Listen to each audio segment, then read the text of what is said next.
Hello, everyone. Welcome to the Michael Shermer Show. It's your host, Michael Shermer. Today's episode is brought to you by Wondrium. Wondrium is the online subscription platform for all matters intellectual, thoughtful, thought-provoking content that you can consume while you're driving, cycling, hiking, doing chores, walking around, doing anything. I've taken personally over the last 30 years dozens and dozens of their full courses. And you can too. You can subscribe online at wondrium.com/Shermer and get 2 years for the price of one. That's the offer here today. 2 years of subscription service to Wondrium for the price of 1 year. If you go through wondrium.com/Shermer, wondrium.com/SHERMER. Just to give you an example, I always like to provide an example when I talk about Wondrium. This course just popped up in my feed after I listened to some other courses related to the subject. Shocking psychological studies and the lessons they teach. Some of the obvious ones have got to be Milgram's shock experiment, whence the title.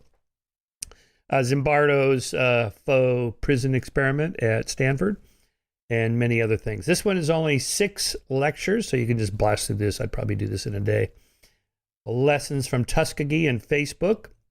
I'm not sure what the Facebook reference is, but of course Tuskegee is the famous and tragic experiment conducted by the federal government health agencies to not provide treatment for African Americans with syphilis, just to see the course of the disease when they could have, without the consent or knowledge of the subjects. This led to a lot of reform in the 1970s of how scientific research is done.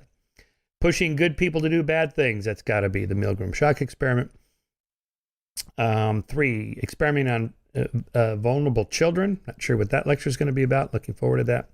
Testing psychochemical weapons. Oh, that has to be the CIA's Project MK Ultra. Dosing U.S. citizens with LSD to see what the effects would be on mind control. Setting up brothels in hotel rooms to lure men in, and then while they're having sex with these prostitutes, dose them with LSD and other psychoactive drugs. It's stunning that our own government was doing this. Anyway, so if you, this is just one example of many courses you can take, long, short, various forms of content that you can access through this subscription service. Again, go to wondrium.com/Shermer, wondrium.com/SHERMER. You get 2 years for the price of one. What are you waiting for? Check it out. This is well worth it. All right, thanks for listening. My guest today is Martin Rees, Astronomer Royal, former president of the Royal Society Fellow, and former Master of Trinity College, Cambridge, and Emeritus Professor of Cosmology and Astrophysics at the University of Cambridge. He sits as a member of the UK House of Lords, and he is the author of many best-selling popular science books, including On the Future, Just 6 Numbers, Before the Beginning, and Our Final Hour. So I guess you could say he covers the entire, from the beginning of the Big Bang and before to the end of the world. His new book is, and here it is, If Science is to Save Us, which just came out. And he deals with, well, the biggest issues of our time that science can address. Martin, I think I'll start with a great quote you have from the book here. Here's again the cover. You quote Hannah Arendt in her book, The Origins of Totalitarianism. The ideal subject of totalitarian rule is not the convinced Nazi or the convinced communist, but people for whom the distinction between fact and fiction, in other words, reality of experience, and the distinction between true and false, in other words, the standards of thought, no longer exist. That certainly seems to well describe the current era that we're in. That's right, and certain French philosophers as well. Yes, who write in what Richard Dawkins calls, what is it, European obscurantism. Right, so let's start with the title of your book. What is science going to save us from? What are you worried about? Well, I think we have a lot to worry about in the next decades. One thing is that we've got a growing population, more demanding of energy resources, and climate change, as we know, is very high on the agenda. And this is something which we need to raise public awareness of. So that's one of my concerns. But I also am concerned about the misuse of ever more powerful technology. This has been a theme of a couple of my earlier books, that new technologies, especially bio and cyber, empower individuals and small groups to an extent that they can create a massive catastrophe. And this, I think, is a big problem of governance and also a big social problem, because we're used to the idea of having a few dissidents and crazy guys, etc. But when they have such a global range, then we can't be so tolerant of them. And I think that if we consider through things we want to preserve, freedom, privacy, and security, we can't really have all three anymore. And I think we've got to probably abandon privacy and accept greater surveillance of everyone, because one person plotting an engineered virus that he wants to release is too many. And also, we need to worry about massive cyber attacks and things like that. So I think the fact that we have these very powerful technologies, which are accessible to many people, is going to make the world a more dangerous place. And I'm very pessimistic about how we can cope with this. Hmm. So the concern is that in previous generations, it would take a state actor the size of a nation state to bring about the end, like nuclear war, something like that. But now you're worried that terrorist organizations, organizations that don't stamp the envelope with the bomb with a return address of their country. It could Well, just be right, a rogue indeed. anybody. Yes, yes, That's the and of course, problem. yes, and we know Yeah. that you can't make a nuclear weapon without special purpose conspicuous facilities. So the International Atomic Energy Agency can do a pretty good job at monitoring anything in that arena. But of course, when it comes to bio and cyber, then the equipment is readily available to everyone, and it's harder to monitor without surveillance, and that's what worries me. And the way I put it is that uh, the global village has its village idiots, and they will have a global range. In an old-fashioned village, you can tolerate the idiot, but we can't when they have such an enormous range. So that's my biggest worry. Yeah. Um, and of course, uh, um, this is against a backdrop where we do have to worry about severe climate change, perhaps irreversible, and associated mass extinctions and all those things. And the big problem is to make the public and politicians aware of these with sufficient urgency. Of course, COVID-19 was a wake-up call, which told us that there could be events that would have a global range and be catastrophic over the whole world.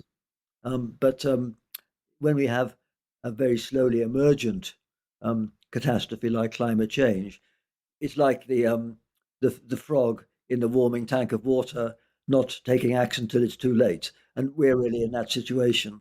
And the problem is that politicians, of course, respond to what voters care about, and unless voters prioritize these long-term issues, like making the world safe for their grandchildren from climate change, then politicians won't prioritize it. And so, what we've got to do is to ensure that the public is fully aware that climate change is a threat to their children and grandchildren.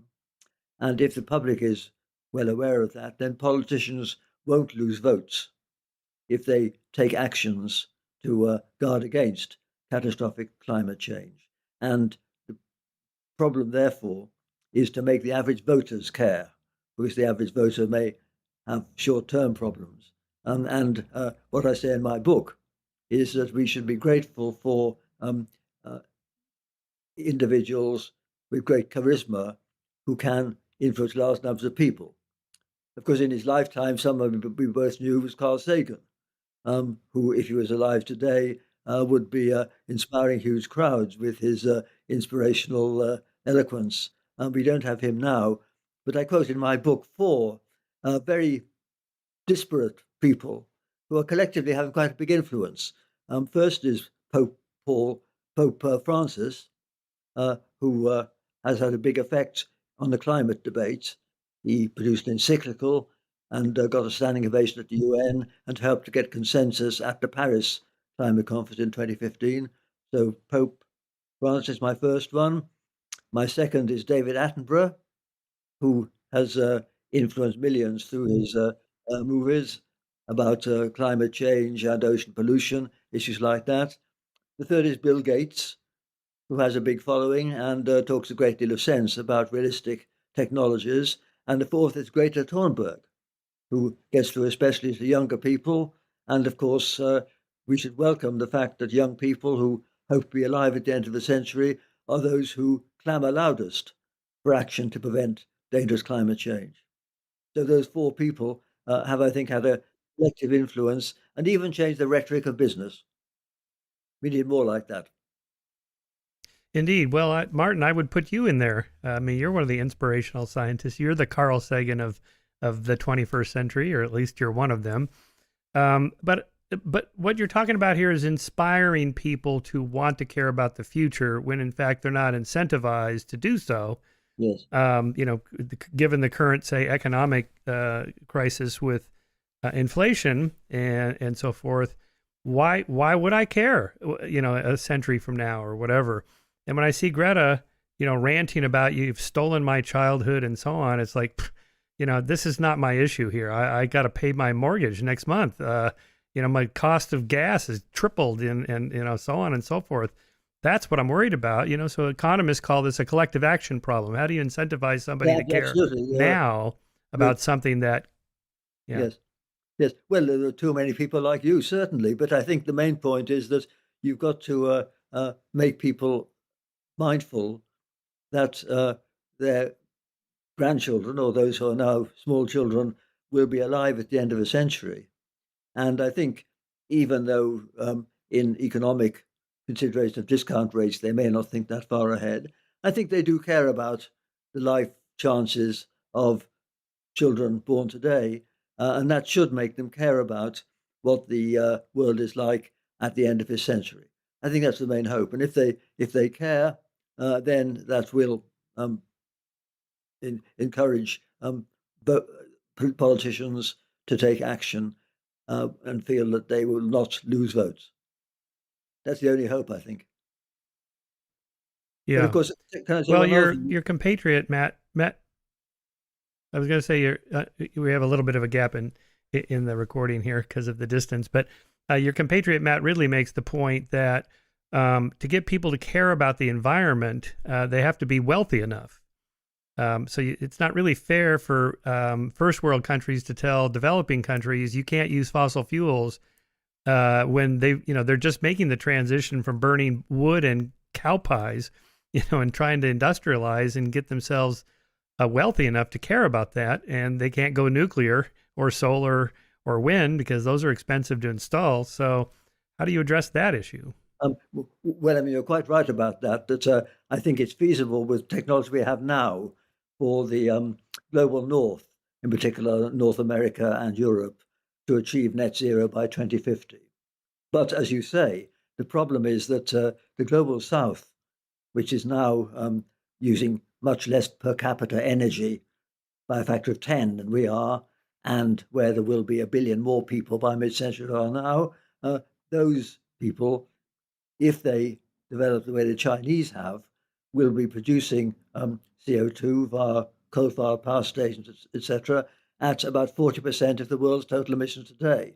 And so the only hope of having global net zero is if technology advances so that there are clean energy alternatives which are affordable by those countries and which therefore enable them to leapfrog directly from their present situation of burning wood stoves, etc., to clean energy, just as they have all moved directly to smartphones and never had landlines.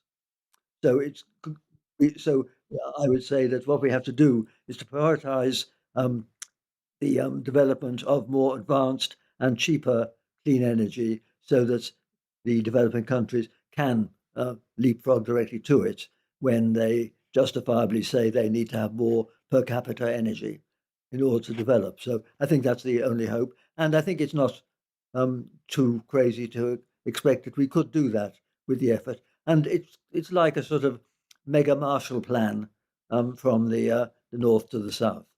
Clearly, it's in our interest because if we don't um, achieve that goal, then, as you say, and as Matt Ridley et al.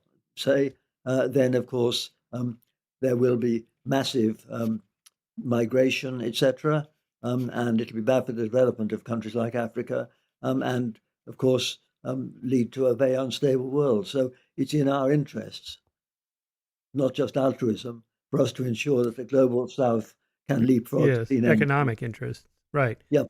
Mhm. Well, and Right. So if you have many not just countries in economic, but Africa that are social. wealthy that we can trade with, Yes, then it's to our benefit. Yeah. yes. Is there a way Well, to and get to net otherwise, zero what's without otherwise? nuclear power? Sorry, well, nuclear power is a possibility, and Is there a way to you know, get I support the yes. development of fourth generation nuclear to see which one works. So I'm with Bill Gates on that. Mm. Mhm. Yeah, good.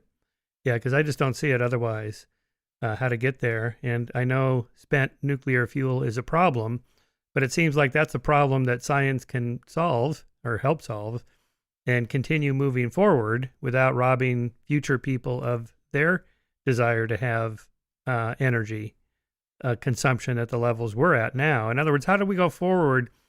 I mean, a lot of environmentalists, at least it feels like they're telling us we need to go backwards, back to a sustainable environment, kind of pre-industrial revolution kind of thing, which, this isn't going to happen. It's not fair. It's not moral to do that, I think.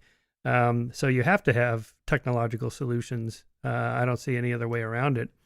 Yes, but I don't think it has Now, to be on nuclear. over, so let me, well, not just nuclear, but in the equation, it's, solar, wind, geothermal, nuclear, have a half a dozen different Yes, but it sources. depends on storage for base load, of course. That's the problem. But of course, Mm, we could get all the energy from wind and sun if you can store it um, over from day to night and over summer to winter, but also if we can have a smart grid connecting the whole world so that we can take energy from the sunny south to the less sunny north and east west to smooth over the peak demand in different time zones. So I think it's not hopeless to hmm believe we could get all the energy from sun and wind.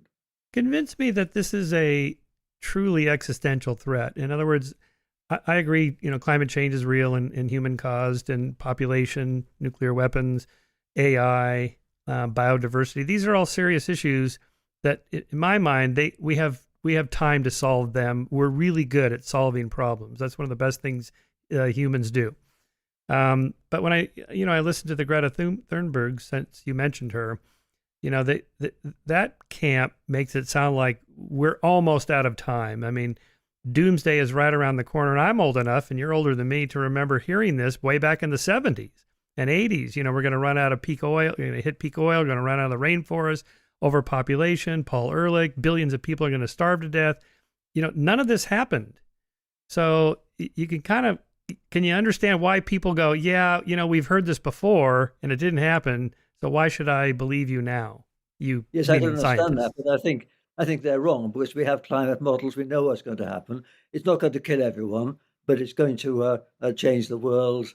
It's certainly going to trigger massive migrations, if nothing else. And so it's something which surely we should aim to prevent. And as I say, I think it is technically feasible with a suitable transfer of resources from north to south and a commitment by idealistic young engineers to prioritize the development of clean energy for the world uh, to actually achieve this and avoid what will be an irreversible change in the world's climate, linked, of course, to loss of diversity, mass extinctions, and things of that kind.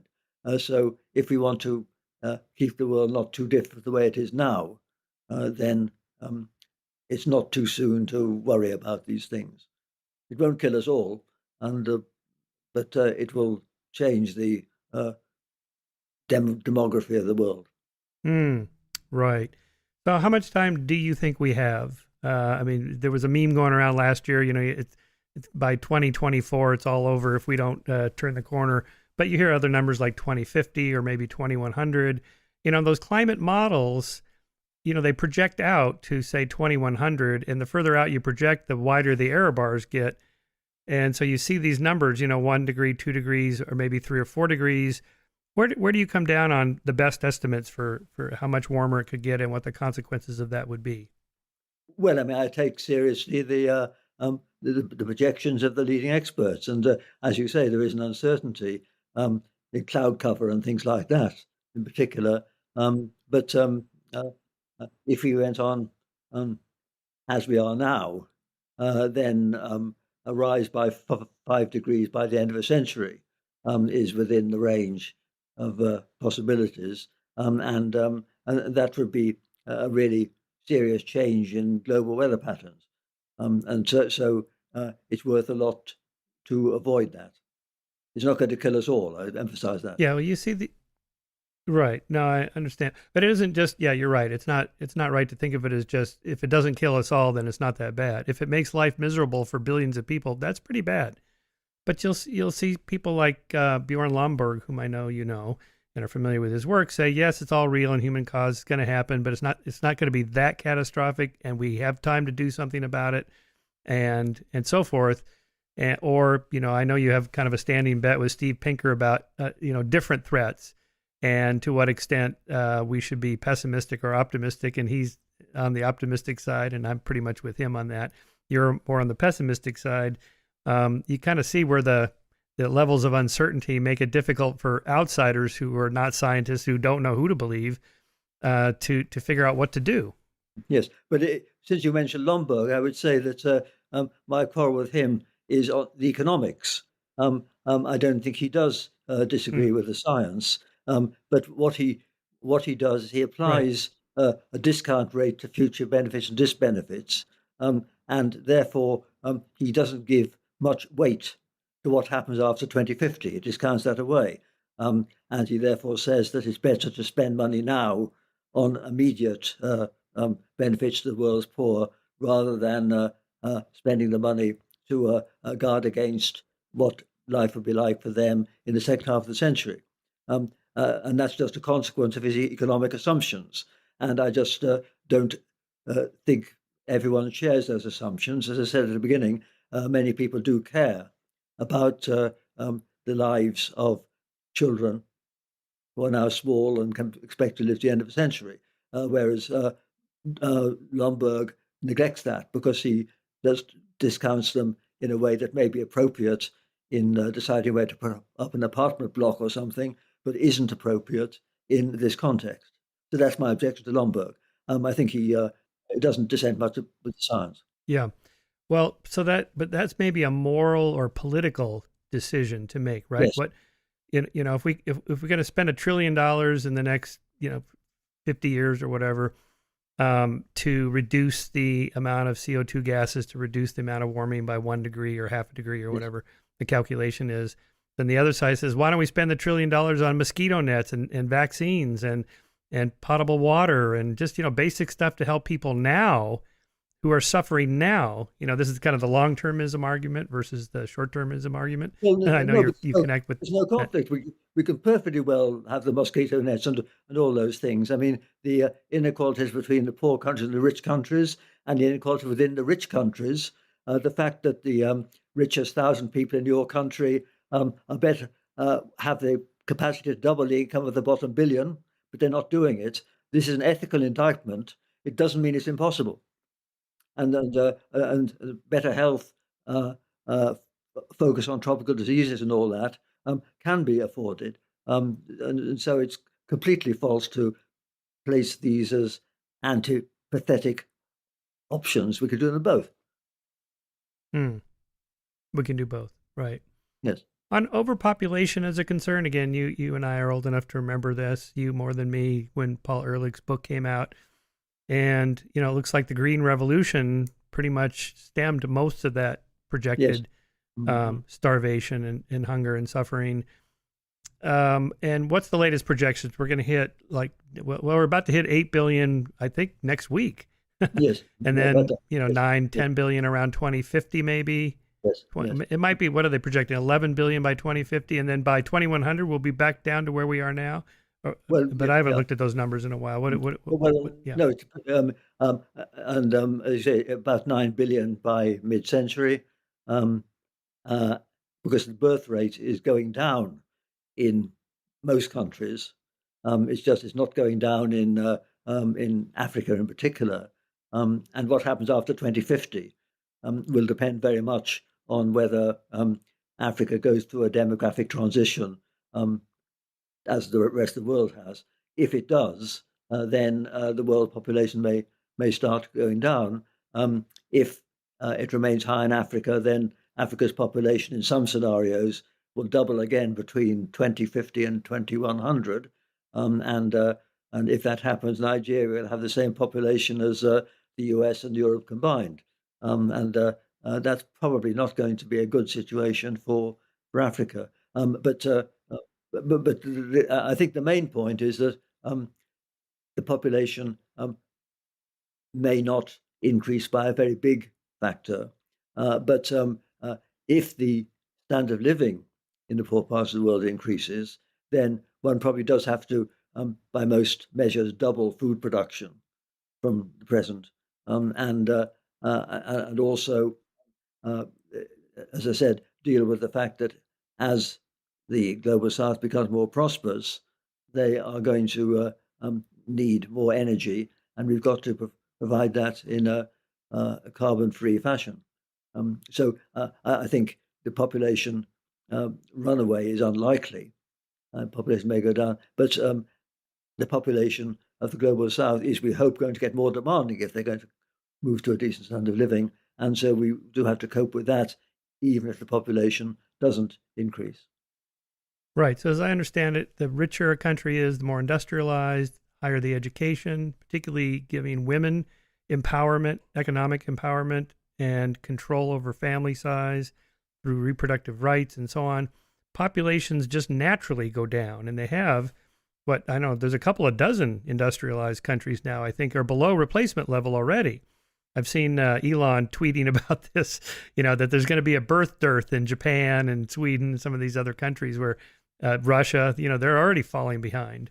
Yes, I mean, it may happen, but we can't be sure, because I know my friend Partha Gupta, who's one of the world's leading development economists, he points out that most people, when they have the ability to control families, they accept the norm in their environment.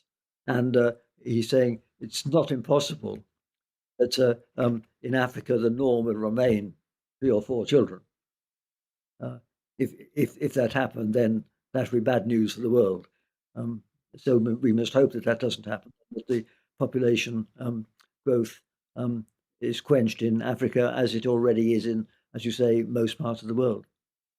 Yeah, I always think environmentalists should take credit for the overpopulation problem. They called our attention to it in the 60s and 70s, and we're doing something about it now, and it's getting better, hopefully, if the trends continue. And much like the people use the hole in the ozone hole as an example. Look, this was a problem.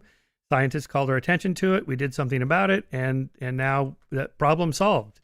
Is it that the climate science is a much bigger problem than just the ozone hole? Oh, certainly it is, because there were good substitutes for the CFCs they were using. It's a bigger problem, but nonetheless, I think it is a soluble problem if we prioritize technology in the right way.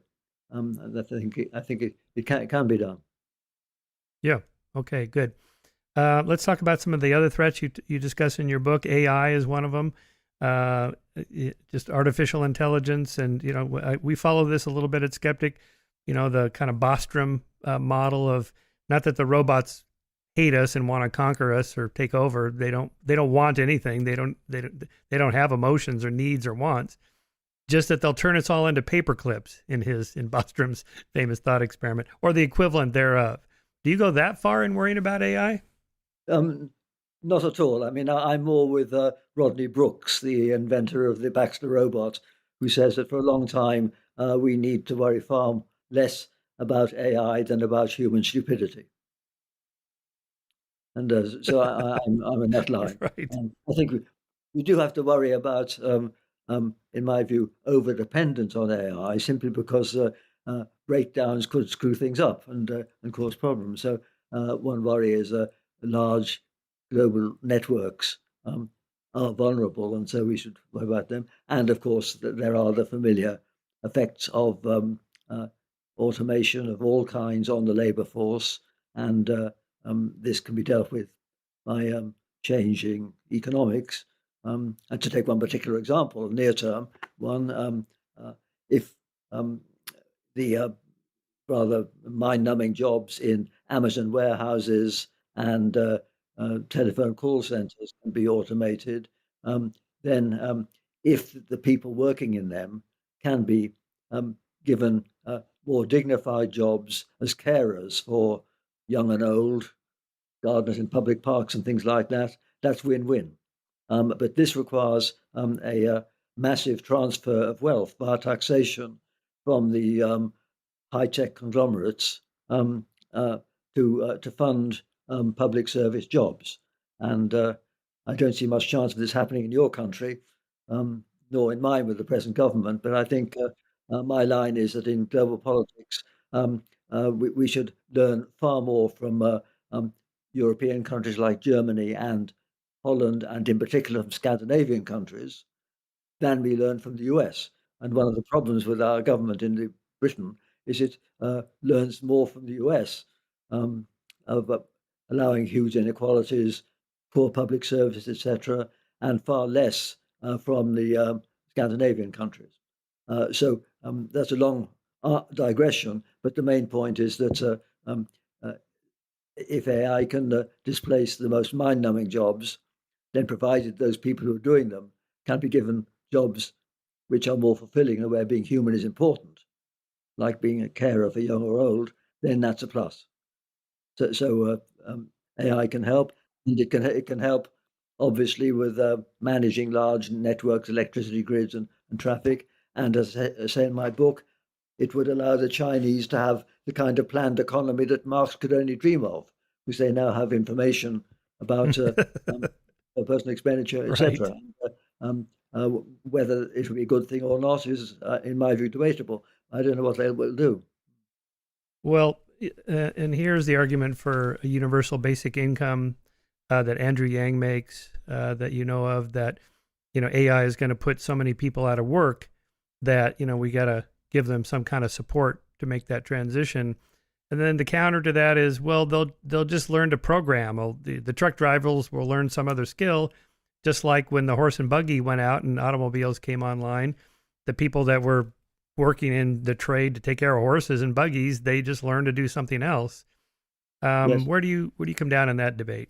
Well, I think on the latter side, but I think that if we had massive redistribution of wealth, then what the jobs would be jobs caring for young and old. In fact, doing for everyone what rich people do when they've got the money, which is to have real people to look after them. And so, if we have massive redistribution, then that can be done. Um, and of course, I think if we ask what jobs are going to be replaced, it's obviously things like work in the warehouse, but it's also things like coding and routine legal work. Kind of jobs that be hardest to replace by machines are gardening and plumbing. Where you have to um, have robots that cope with very complicated environments. And so I think plumbers will survive for longer than lawyers. I think that's right. I forget whose line this is, but that we have AI that can beat the greatest chess player of all time, Gary Kasparov. It wins Jeopardy, a technical knowledge based game show here in America. It beats Go, the best Go players, but it can't unload a dishwasher.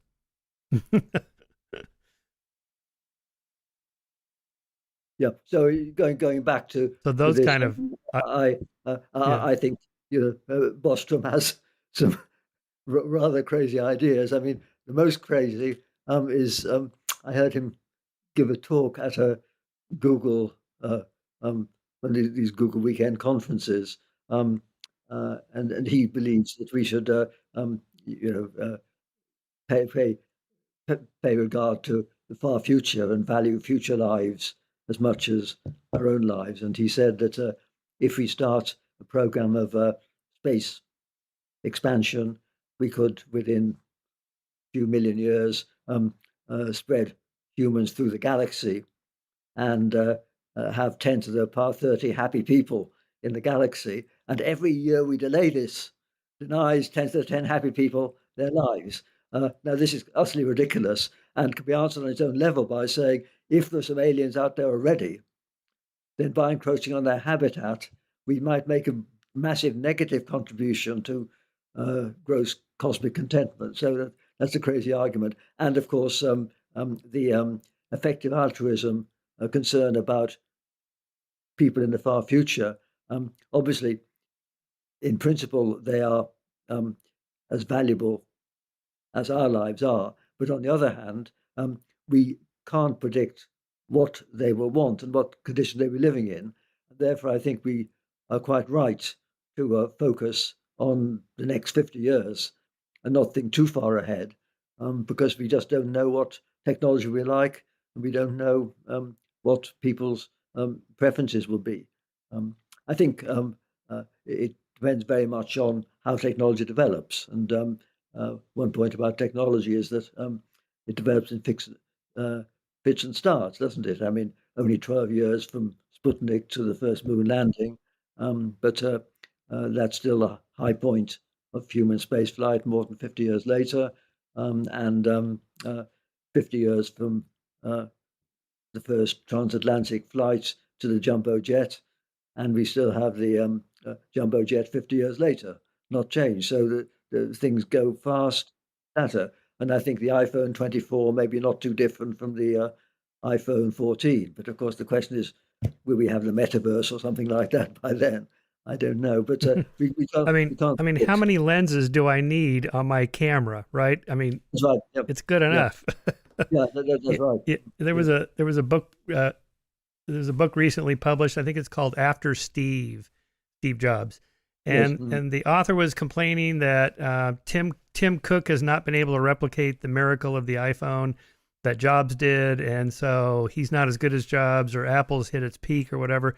And then a reviewer in the Wall Street Journal pointed out, how many times can you invent the equivalent of the iPhone? It's like the invention of the internet. How come no one's come up with something better than that? Well, how many times can it's like, why hasn't somebody done what Newton did and Einstein did? Well, it's already been done. There's only so many things you can invent like that, and that's it. Yes. That's as good as it gets. It could be something which we can't predict, of course. We don't know, but we shouldn't just expect a straight extrapolation of the present fast-growing technologies. Right. On the AI as a threat, let me give you a specific example here. Here in Santa Barbara, where I'm at, there's a software company called Green Hill, and the CEO and owner of that, Dan O'Dowd, has done some programming for Elon Musk's Tesla, and not anymore now. And now he's kind of a campaigner against automation for automobiles, self-driving cars, to the point where he takes out full-page ads in the New York Times and runs commercials against this and tweets constantly about Elon. And that his argument is that a terrorist or organization or even a state actor like China could hack the software that controls all these cars. Say, like here in California, we have to have all electric cars by, I think it's 2030. No more gas-powered cars. Okay, good. But what's coming is they're all going to be automated, all self-driving. You can go 90 miles an hour down the 405 freeway with a zillion cars, and it just automatically kind of gets you over to the off-ramp, and you zip off like there was no one there. But they all have to communicate. Anyway, Dan's argument is that somebody could easily hack the software, take over the cars, and just drive them all into a wall. Just have this like massive terrorist attack where 100,000 cars just crash within minutes of each other on the 405 freeway or something like that. But then I've run this argument past several people, and the counter I hear is, well, why isn't this happening already? I mean, why aren't terrorists hacking airliners or hacking the airports and causing planes to crash out of the sky. I mean, wouldn't this be happening already if it was possible to do that? Well, of course, there are attacks on single planes, but I think the reason that why one should dismiss this idea is that when everything is so interconnected, then one terrorist or one weirdo can produce something which cascades very widely, if not globally. So that's why we do need to be ultra cautious, I think, about these elaborate interconnected networks. Regarding driverless cars, I mean, I think apart from that uh, nightmare scenario, I get the impression that people are less optimistic about how quickly we'll get to so-called stage 5 driverless cars, which mean the car where you can sort of sit in the back as though you've got a chauffeur, and simply because of the problems of children running into the road after a football or just general problems. They can work on motorways, but in city traffic, especially in European cities, then I think it's going to be very hard to do without the driver. Um, and so I think that's a technology which may not be an appropriate one to prioritize. Um, and, uh, and so I think more generally, we do have to ask what are the technologies we should prioritize. I've talked about energy and climate. I think sustainably intensive food production is another one, so that we can feed um, the world's population without despoiling the environment more. And this is feasible, and artificial meat and all that is probably feasible. But driverless cars uh, may never be realistic in the sense of being as good as having a chauffeur. Yeah. Well, I have a Tesla, and I love Elon Musk as an inspirational figure, but I just don't see it happening anytime, even in remotely. I mean, I would never trust the self-drive, even the assisted driving mode, other than on the freeway. I get in the left lane of the freeway, double click, takes over the steering wheel, and so on. That's fine. But no way I would use it on surface streets, stop signs, and you can just Google YouTube, which Dan O'Dowd shows in his commercials. You could see these Teslas running over these little dummy kids in a crosswalk because it doesn't see it or doesn't recognize it as a child with a bike or whatever. These aren't literal ones. They're just kind of test dummies that are getting run over.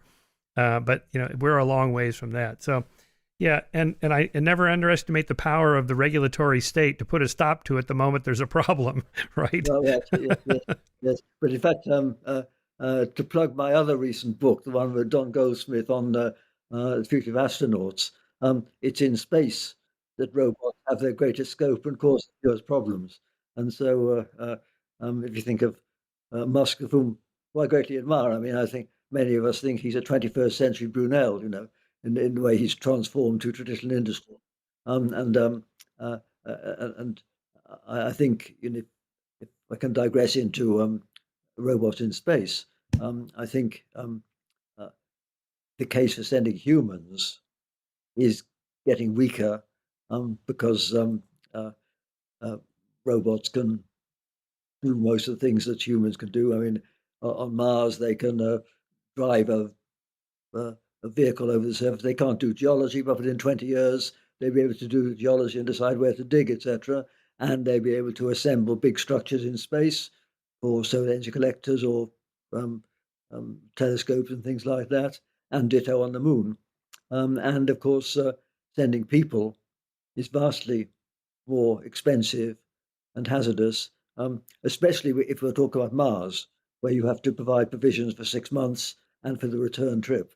So I think if I was an American, I wouldn't want to spend any taxpayers' money on NASA's human spaceflight program. And the reason for that is that NASA has to be very risk averse. We saw that from the history of the shuttle when there were two failures in 135 launches, and each of those failures, which we can remember, and killed 7 people, and was a national trauma. They tried to bring down the risk still further, but that was a less than 2% failure rate. And to bring down the chance of uh, getting to Mars and back. 2% would be completely unfeasible, and NASA would just go and spending more and more money without doing it. So my line really is that we should regard human spaceflight as simply a great human adventure for heroic thrill seekers and risk takers, and leave it to Messrs. Musk and Bezos and cheer them on, because they can, of course, they can take the kind of people prepared to accept a high risk, and of course those who go hang gliding in Yosemite and round the world ballooning and all that will do that, and there will be people who will be willing to go to Mars on a one-way trip, and good luck to them. We can cheer them on, and this should be funded by the private billionaires or by sponsorship, um, and presented as a dangerous adventure. Whereas NASA, I don't think, could ever realistically do something which they openly said was likely to kill the people involved. But you wouldn't apply that to the unmanned space flight program where JPL builds these robot spacecraft and sends them all over the solar system. That's different, right? Oh well, I'm a great enthusiast for robotic space flight. I mean, I think um, to explore Mars, to build structures on the moon and in space, and of course, as you say, to explore the outer planets and their moons, to look for life under the ice of Enceladus and Europa, for instance, and of course, for a flotilla of small robots, it's not much more difficult for them to get out to Jupiter or Saturn than to get to Mars. It takes longer, but you don't have to feed them all on a journey, etc. So it's not it's possible for them to go to the outer solar system, whereas no one is seriously talking about humans going to the outer solar system. So I'm extremely in favour of robots for exploring the solar system and for building structures, big telescopes, uh, communication equipment, and all that in space. Yeah, good. I'm glad to hear you say that. Okay, you remember since I brought up Paul Ehrlich, you remember he had that bet with Julian Simon about the price of precious minerals and things like that. And Julian Simon, the economist, won those over Paul Ehrlich, the biologist, because things were not as bad as he said. Okay, what's your bet and beef with Steven Pinker? Don't you guys have a bet about certain events that would happen coming in the future? Well, we had a bet, and the bet in my with the Long Now Foundation, which takes these long bets, was that by 2020, um, an episode of bioerror or bioterror would kill 1 million people. And Stephen took me up on this and restaked it, £400 charity, etc. So he took me up on this. And of course, what's actually happened is that we've had um, a pandemic that's killed 10 million or more people. Okay, but of course, my proviso was it was bioerror or bioterror. So whether I win or not depends on whether the pandemic was naturally caused or was error leakage from the Oh, Wuhan oh, laboratory. you mean the Um, lab uh, leak yeah, hypothesis? So the lab yeah, leak hypothesis, yeah. yeah. Okay, and I think, as you know, I think the lab leak hypothesis is um, most people think it's unlikely, but it's not crazy. There have been leaks from high security labs in the past, and so Stephen Pinker and I wrote about a year ago a joint article in the New Statesman, which is one of the leading British weeklies, on why we were not yet settling the bet, which was simply that reason that it was at that stage unclear whether it was an error, a leakage, or whether it was natural. And we said further I that wouldn't, hmm, so we said further that if it go ahead. was a leakage, it's better if we can never prove it, because if it was proved it was a leakage, then the tragedy would have a villain, and relations between China and the United States would get even worse than they now are. So it's far better that we never know for definiteness, even if it was true. And so we haven't But settled the out. lab leak hypothesis is not, yeah. the lab leak hypothesis is not a conspiracy theory that there was a terrorist act on the part of the Chinese government, but that Oh, it no, was no. just an accident. So you can't Exactly. really Yes, precisely. blame. Yeah. Yes. Yeah. No, precisely. I think, um, and that's what some people take quite seriously. A leakage from a lab. I mean, for instance, there was a leakage from um, a lab in Britain that caused one of our main foot and mouth disease um, uh, epidemics among cattle in 2009. So these things can happen. And incidentally, I think to improve security at the 60 plus level 4 labs around the world should be a top priority for all the nations involved. Yeah. But again, I don't see why it would cause international relations problems if it's an accident. Now, maybe what you mean is that the Chinese government's not particularly transparent about their actions, and they would cover up even an accident, and that could lead to tensions.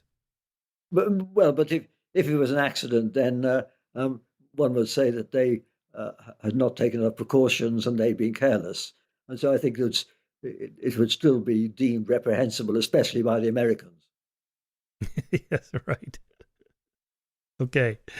Let's talk about trust in science. As you know, because we're talking about COVID-19, Yes, there's been yes. a pretty massive breakdown in the public trust of science and scientists who used to have a pretty high standing in polls about institutions that you trust. You know, Congress and the government is pretty low. Also, politicians, people don't trust them.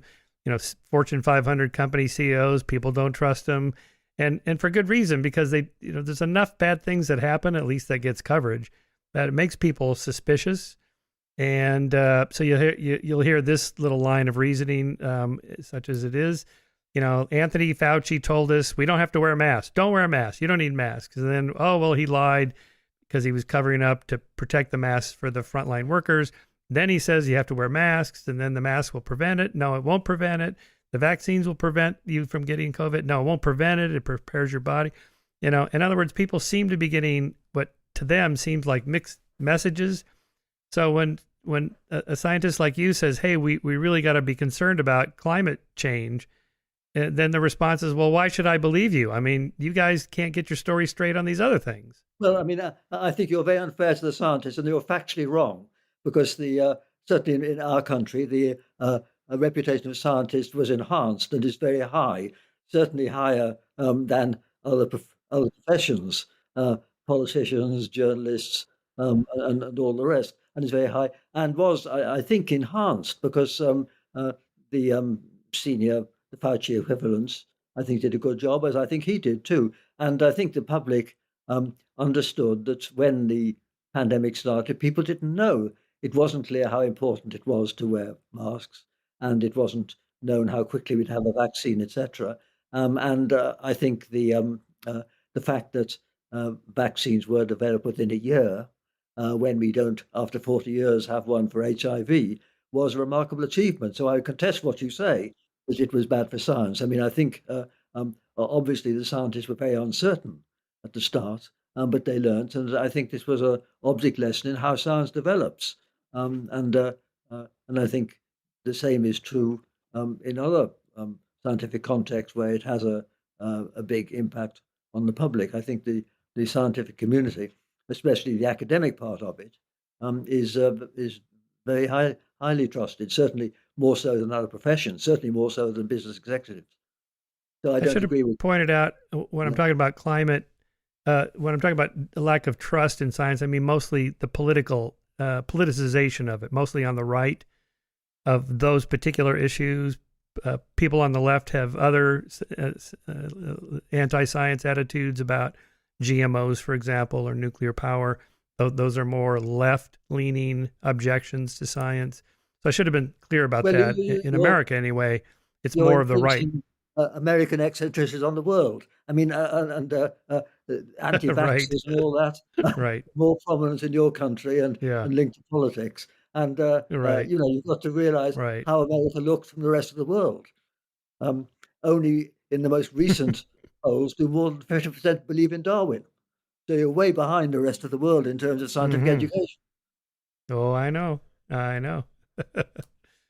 Right. All right. So what's the solution to this problem? You talk about this in your book. science communication, science education. If you were science education czar, what would you do to change the state of science education communication now? Um, well, I mean, I think well, there are two things. One is general education of the public. I think we are lucky to have lots of good popularizers, etc. But in terms of formal education, there are two things which are bad in my country. One is, and I think it's the same for you, the number of science graduates, especially in physics, who are teaching in schools is very small. And so most people, when they're at high school stage, don't get exposed to people who are well qualified in science. And this is so sad because, as we know, young kids are enthusiastic about science, dinosaurs and space to start with, etc. And that enthusiasm ought to be being turned into interest in science generally, but that's not happening because substantially of uninspiring teaching. That's one thing. And in Britain, it's aggravated by the fact that we have a system where you start specializing in the curriculum before you're 16. And one thing which is, I've been involved in a campaign to change this in Britain, which is that we ought to have a broad curriculum to the age of 18, because what's happening now is that those who are turned off science before they're 16 and drop it are then not qualified for entry to a good university to study science. They may regret that they dropped science, but they can't catch up. So we've got to have more flexible education, not specializing too early, and of course allowing people to drop out of universities and drop back in, which they can do more easily in the US than in Britain at the moment. But I think for formal education, those are the things we have to do, and to raise the number of good teachers, and also, of course, supplement the real teaching by good online material is what we should be doing. And I think I know people in the US are doing this, and we are doing it certainly in the UK. But I think in terms of school education, both the UK and the US are way behind the countries of East Asia, Singapore and Korea and places. Yeah, and that's so you have, I guess that would be your own sort of pipeline problem, which is in America applied to why aren't there more women and people of color in STEM fields? Now, most other fields are fully integrated and there's just as many women, if not more women than men getting degrees and so on. But it seems to be lacking in engineering and physics and math. Why is that, in your opinion? Well, I think the main problem is in math, because in the biological sciences, it's only it's not so big. And among those who choose to be vets, most are women in Britain. So that's popular.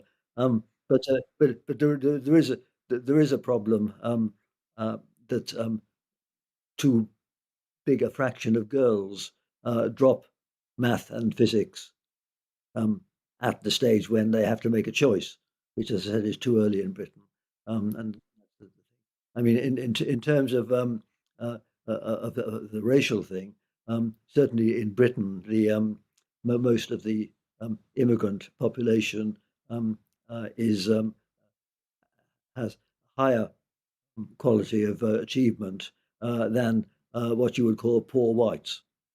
I mean, the weakest academically contingent are the poor whites, the Indians, and at least the African immigrants are way ahead of the poor whites. So it's not a simple business about minority races being handicapped. Interesting. Yes. Yes. Very good. All right. Let's talk a little philosophy of science and how it works. Since you talk about that a little bit in the book, what is science? How does it operate? Do you think, there's this debate about to what extent Popper's idea of falsification rules in science? Do scientists try to falsify their hypotheses? Or are they really more Bayesian and they're trying to confirm their hypotheses by gathering more evidence that supports it, and they're not inclined to try to falsify their hypotheses?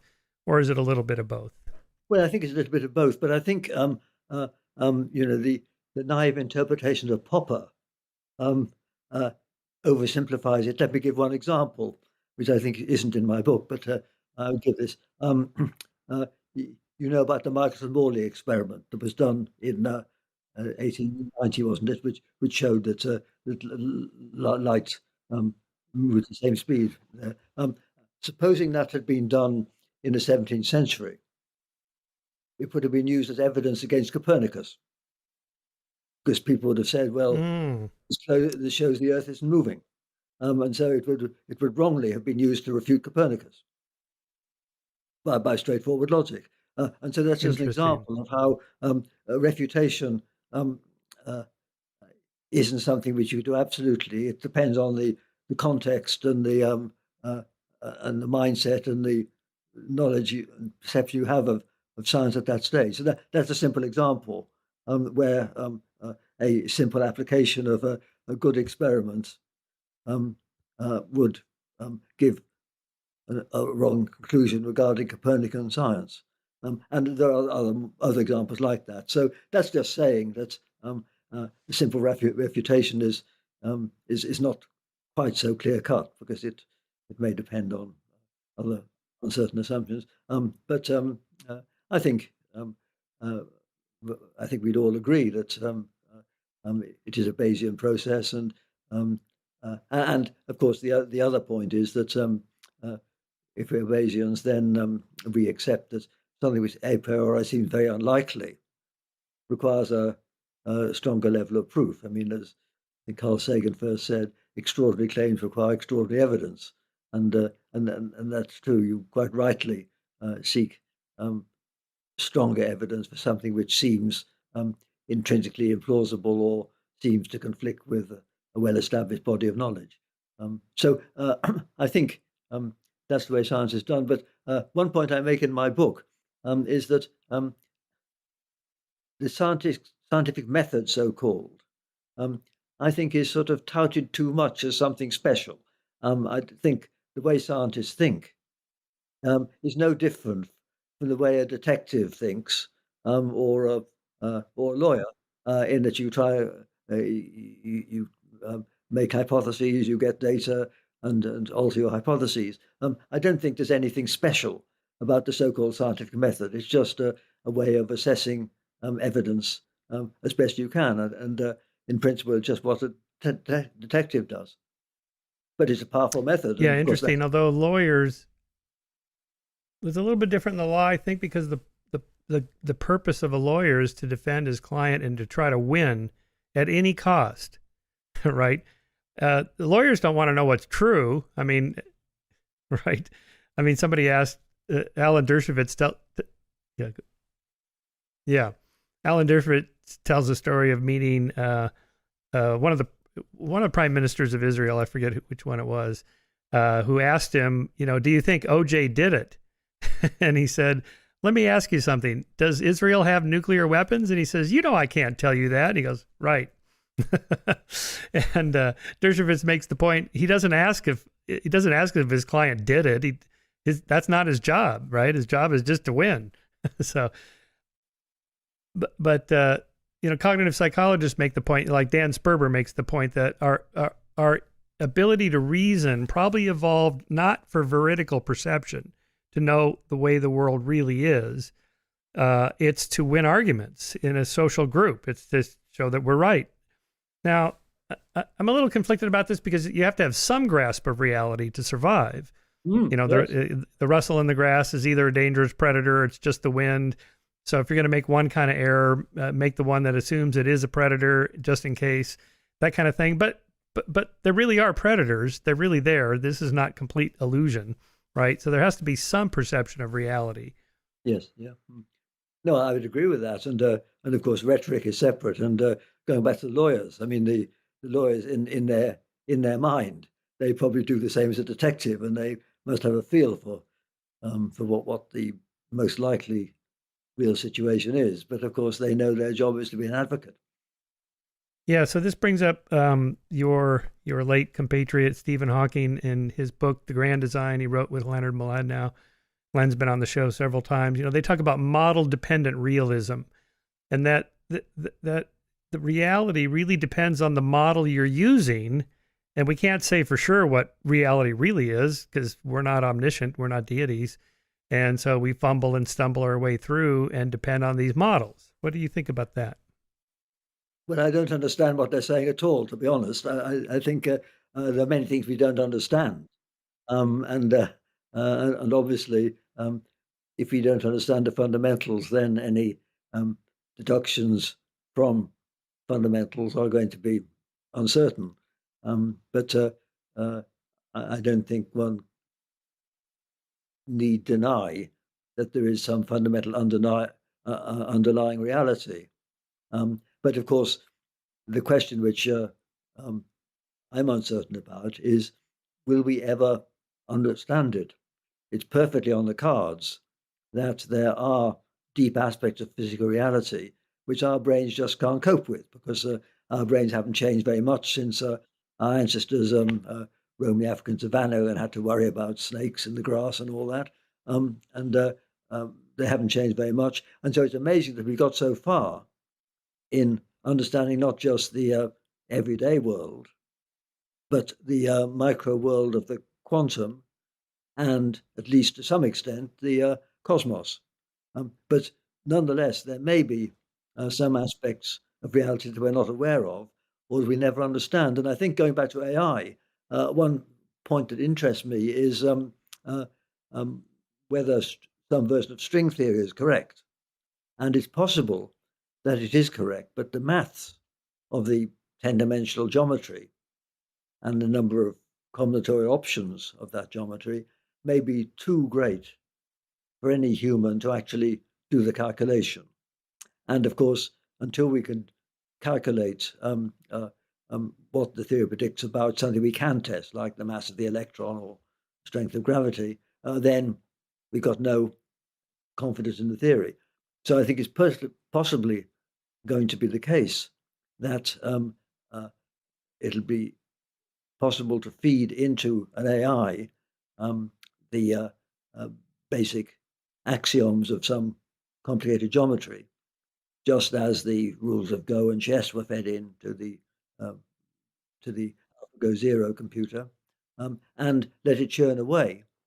And if it spews out at the end the right mass for the electron or other things which are unexplained in the so-called standard model, and it agrees with our observations, then we'll know that there's something in that theory.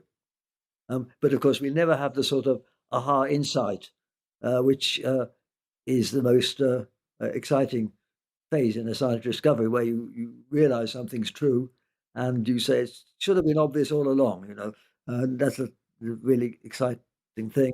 And no human will have that insight. They'll just know that the machine spewed out the right answer. And so this theory So is, your proposed AI would be something like Leibniz's demon that knows every particle in motion in the universe and can calculate the future.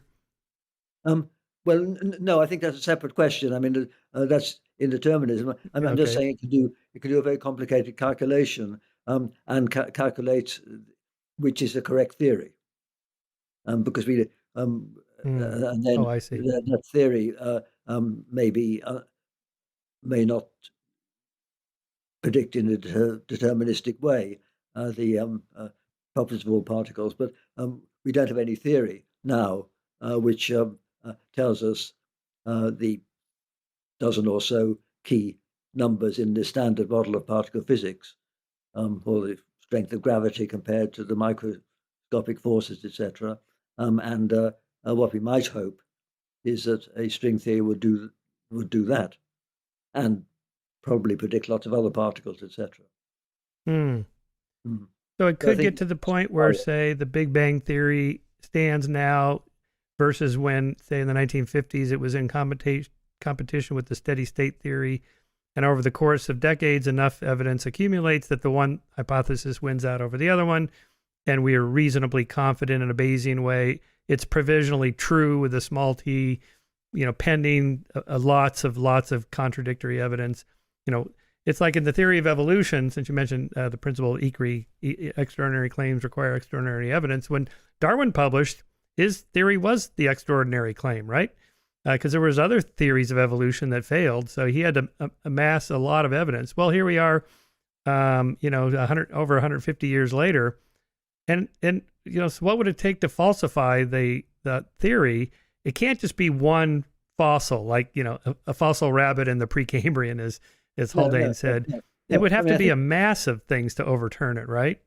yes, yes. No, and I think it's one of the great triumphs of science.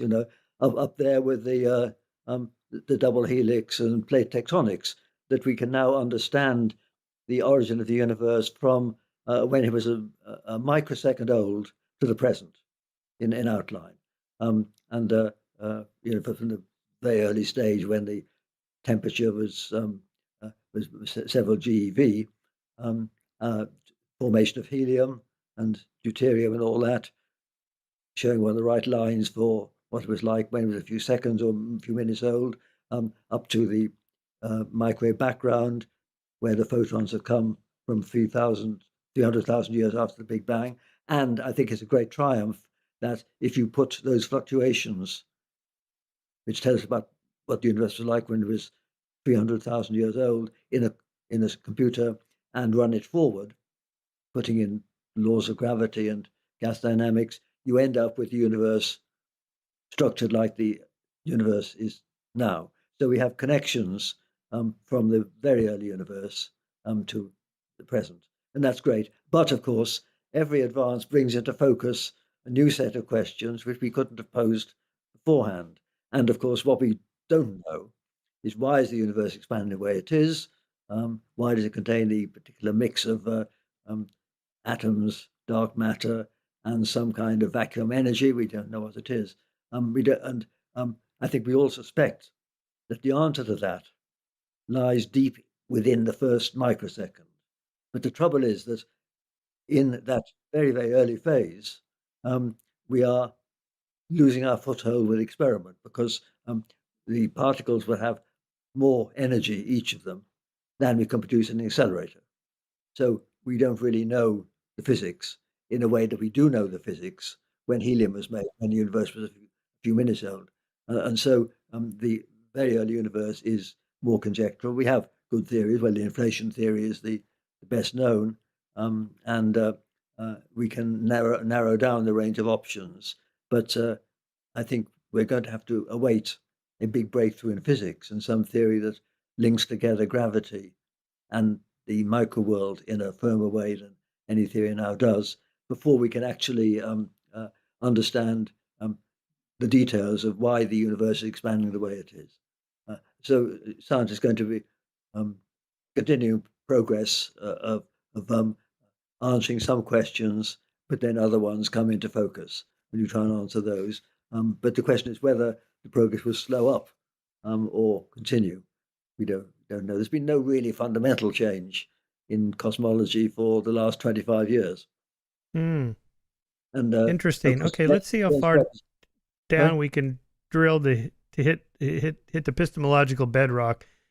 So, and I'll get into it this way. I read your book, Just Six Numbers, when I was writing about the intelligent design creationists, or theorists as they call themselves. Because of course, as you know, those six numbers that you write about, the kind of it's called the fine tuning of the universe. They say there's no way that could just happen by chance. A design element looks like there's a designer. I mean, a fine tuned universe must have a fine tuner, or at the very least, it's the inference to the best explanation, as they put it. Yes. What is your explanation for the fine tuning in your just six numbers? Yes.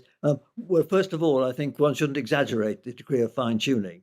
There are one or two surprising coincidences. But for instance, the strength of gravity is not pinned down. It could vary by at least 100 either way, and still have a habitable universe. And similarly, some of the cosmological numbers, the size of fluctuations, etc. So there's no very fine tuning.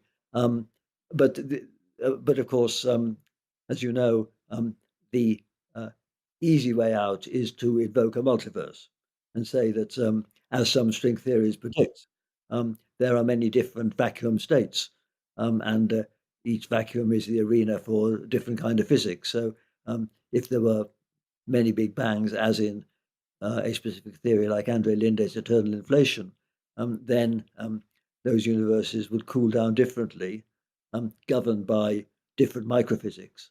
And then, of course, we would be in one of those which allowed complex microphysics. I mean, for instance, I think one thing we do need is something like a periodic table.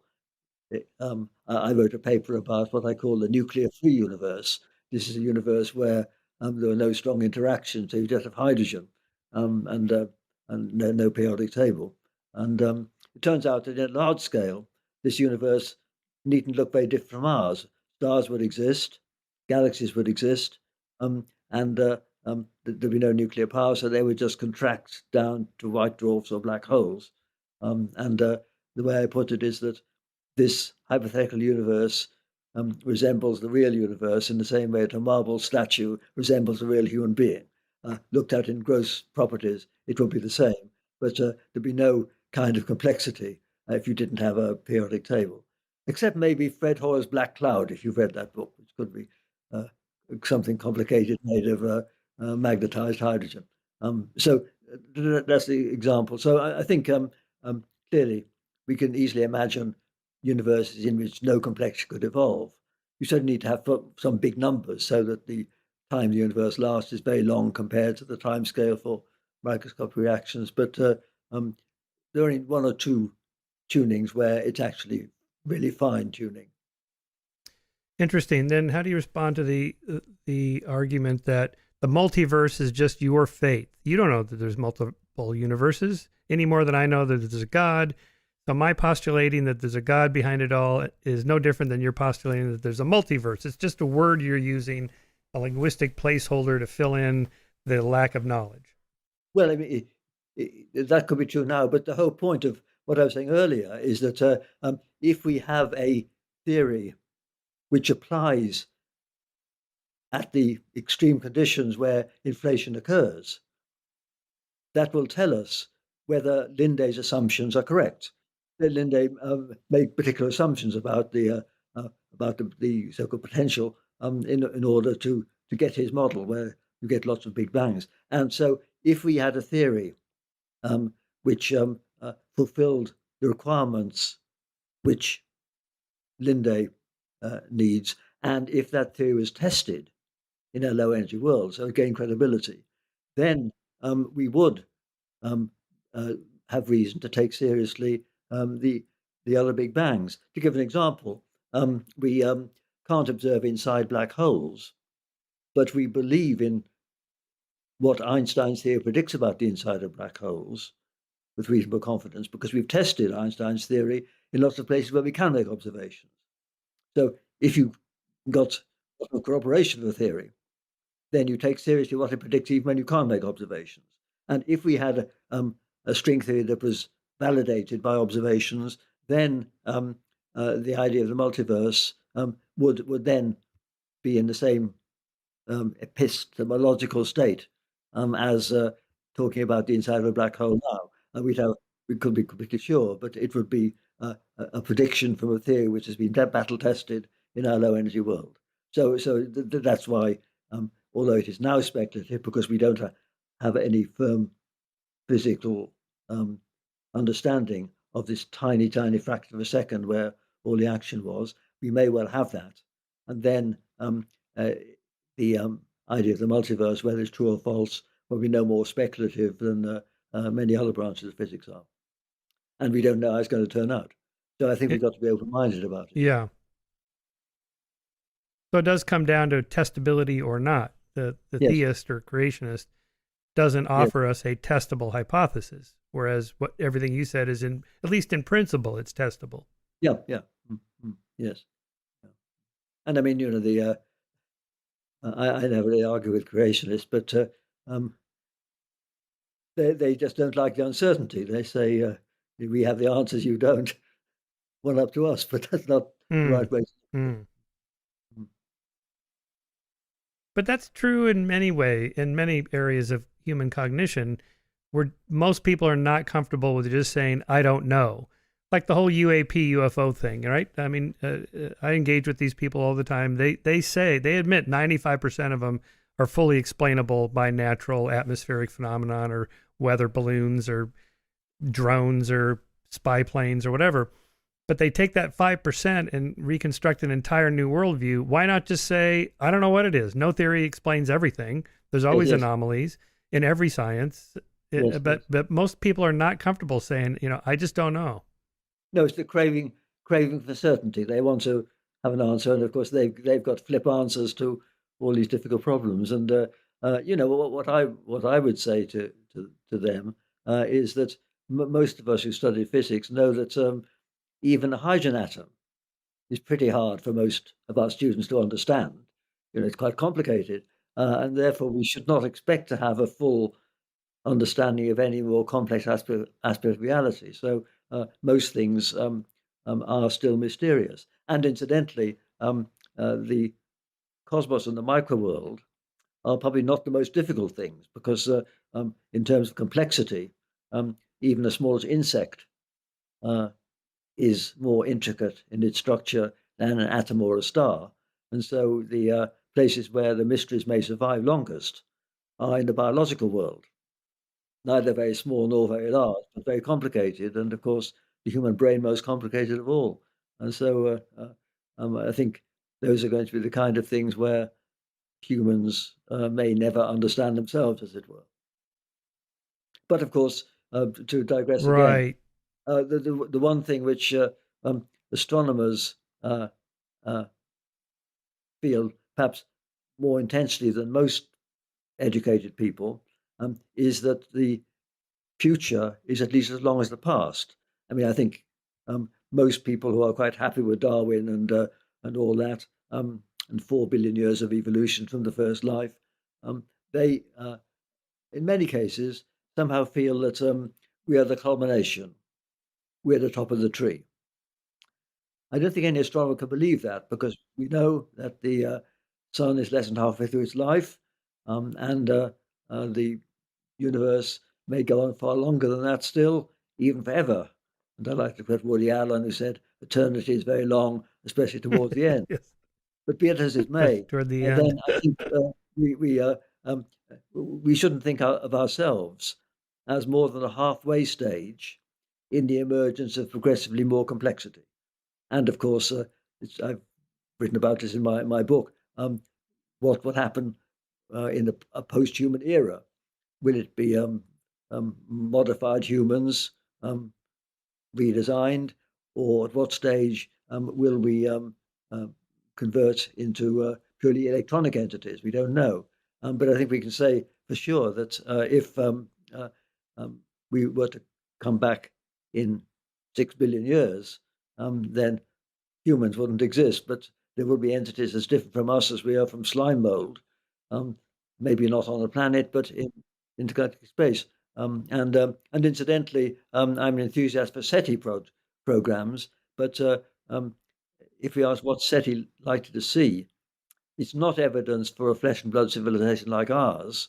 It's far more likely to be evidence for some electronic artifact, which is um, a Hmm. descendant of uh, what I like to call second intelligent design, which means designed by a succession of more complicated robots. And so that's I what we like should that. look for.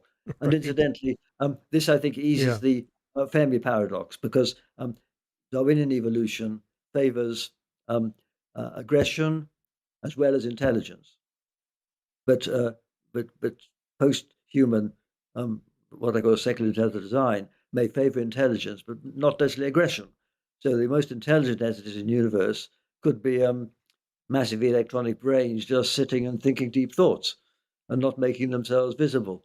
And of course, whereas a civilization like ours may only last a few thousand years, then those entities could be near immortal.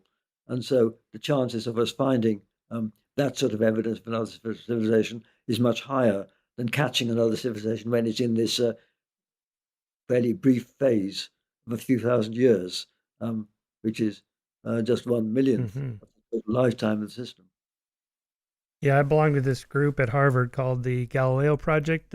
You know, Avi Loeb as your colleague, he runs that, and he's very interested in extraterrestrial artifacts. He agrees with you that if we're going to encounter aliens, they're going to be some artifact, a probe or something like this. Finding the Voyager spacecraft, the equivalent of that. And it's a long shot, but Yeah. No, no, I think that's we should probably look. right. Yeah. No, we should look for everything. We have no idea um, what's out there, and obviously we should look by astronomical techniques in the radio and the optical, as has been done for some time. But we should keep our eyes open and look for something especially shiny in the asteroid belt, as it were. And incidentally, this brings up the question of, it's called METI, about whether we should um, make ourselves visible. And um, I Yeah, find it yeah. What do you think about that? I find it hard Keep to our take mouths this shut. seriously.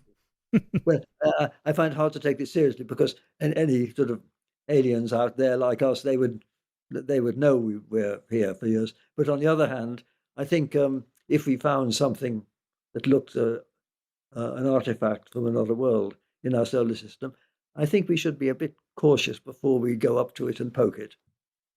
So, in that context, I think the METI argument that we should be careful what we do would make some sense.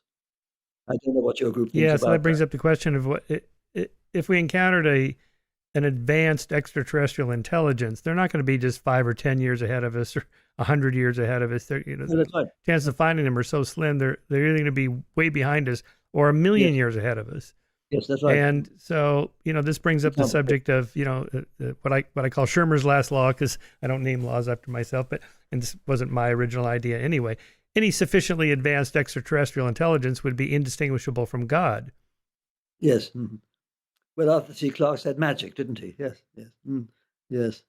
Right. Same Yeah, thing. Yeah, same yes. principle. No, no, Right. So I that's mean, right. it's like if you showed a smartphone to a Neanderthal, you would be like a deity to the Neanderthal. But it's just technology. So it seems to me, even go back to the creationists and the theists that are looking for intelligent design, a super advanced extraterrestrial intelligence capable of genetically engineering life forms, maybe super engineering planetary systems, causing stars to collapse into black holes and create new universes. These are all sci-fi, of course, but technically possible, given maybe 10 million years of evolution technologically, whatever it would be, which is plenty possible in our time frame of the universe's age. So if you encountered an entity able to engineer entire solar systems, stars, universes, life forms, that's God. Yes, that's a semantic point. Yeah, it is a semantic point. But that's kind of what it comes down to, doesn't it? Right? I mean, you're not a religious man, I trust, but at some point we just hit the wall of we just can't know. I mean, the theist is always going to ask you, okay, Dr. Rees, what caused the Big Bang to bang, and what was there before the Big Bang? And if you say, well, there was nothing, or if you say, oh, quantum foam fluctuation, phrase that Hawking used. Well, Well, where I did would the say we quantum foam come from? yes, yes. Well, I would say we don't know. We don't know, but they don't know either. Right, right. And one shouldn't expect a In your flip answer. worldview,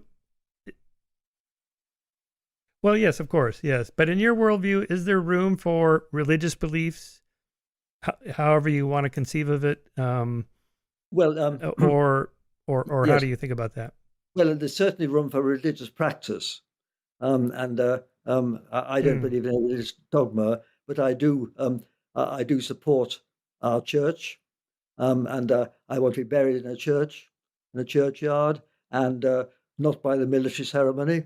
And I think most people like some kind of ceremonial, and also religion brings people together when so much divides us, and it also makes us aware of what we owe to past generations, etc. So when so much divides us and is short term, I think it helps. And so, in that spirit, I go to the religion I was brought up with, which was the Protestant Church, if I was born in Iran, I would go to the mosque in the same spirit, because I think what's important is I don't believe in any religious dogma at all, obviously, but I think that the important thing about religion is that it's something that brings people together and emphasizes what they have in common. So I'm not like Dawkins, who wants to extinguish religion and attack it.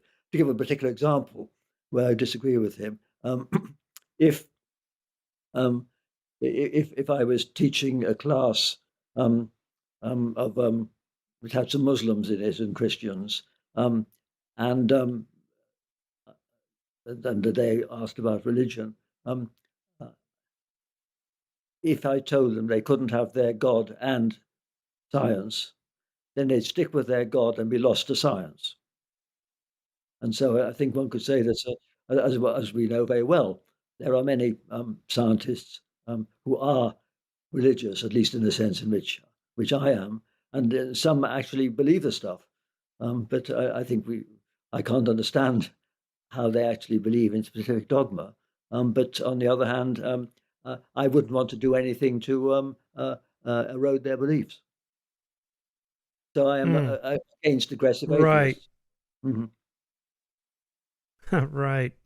So this would be something like Einstein's invocation of Spinoza's God, just the laws of nature, the reverence for that, and the cultural aspects of religion, in his It case, would, but I Judaism. think yes, but I just um, think that religious rituals, to mark Mm, births and deaths and all that, um, are things which should be celebrated, and leaving flowers on graves and all that is something which most people want to do, and it shouldn't be discouraged.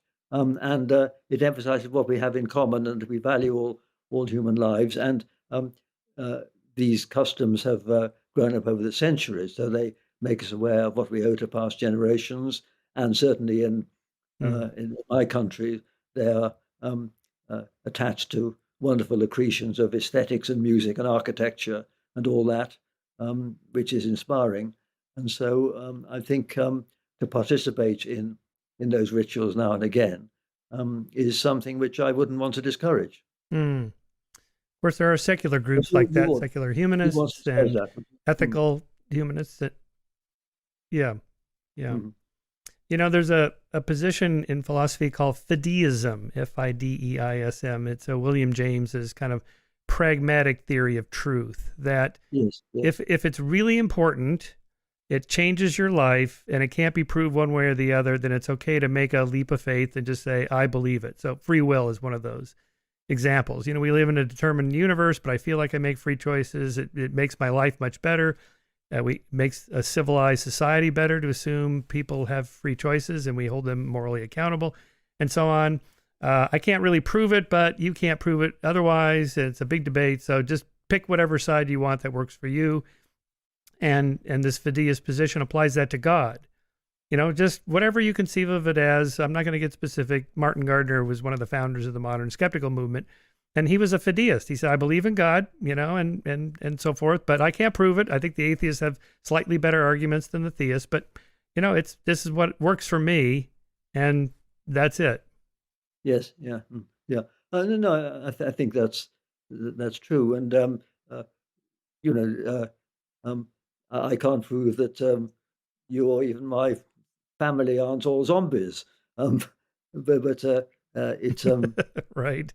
it makes me have a happier life if I believe that they really are like me, and they are conscious, and relations with them are what they seem to be. Although obviously one can't actually prove that anyone else isn't a zombie. And to take a simple example, I believe my dog is pleased to see me every morning. But of course, that may not be true in any deep sense. But I'm happy to believe it. Yeah, exactly. So it's there's kind of a pragmatic theory of truth in that sense, and in any case, we may never know. So this gets me to really my last question of this idea of unknown unknowns that, or these kind of Mysterian mysteries we can't even in principle solve because our brains are just not big enough. I mean, if we had a brain the size of the Earth or whatever, maybe we'd solve these problems, or maybe it's the structure of our neural networks. We can only conceive of things a certain way. And, there just may be things we can't know. How do you think about those ultimate questions? Well, as I said earlier, I take that possibility seriously, that there may be deep aspects of reality which are beyond what we can comprehend. Or indeed, although it's a separate issue, there could be a phenomena that our senses aren't aware of. Natural phenomena, that's another possibility.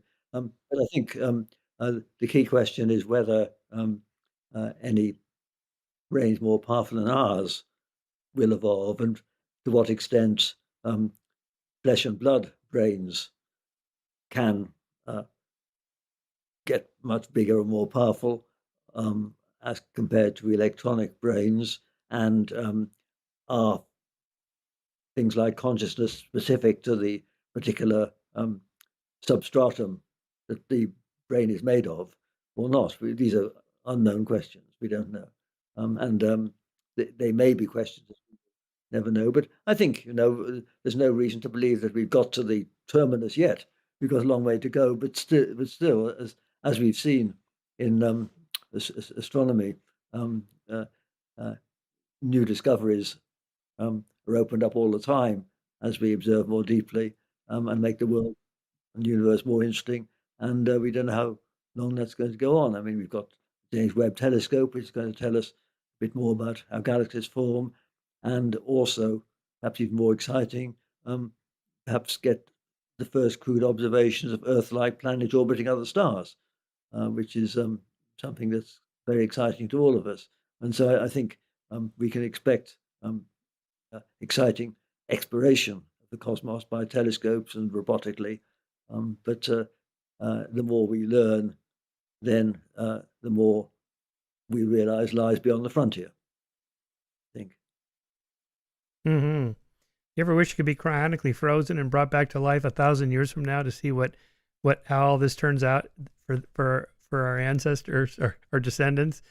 Well, no, but in fact, I know some people who have. In fact, there are two of my friends from Oxford who have paid good money to be frozen by this company in Arizona, and they wear a sort of medallion around their neck. Alcor. Yeah, that's right. Yeah, Yeah. yes. So they should be grabbed and put in liquid nitrogen as soon as they die. Two have done this. I think a third has Right. been the cut price option of just having his head frozen. But I two things Yeah. about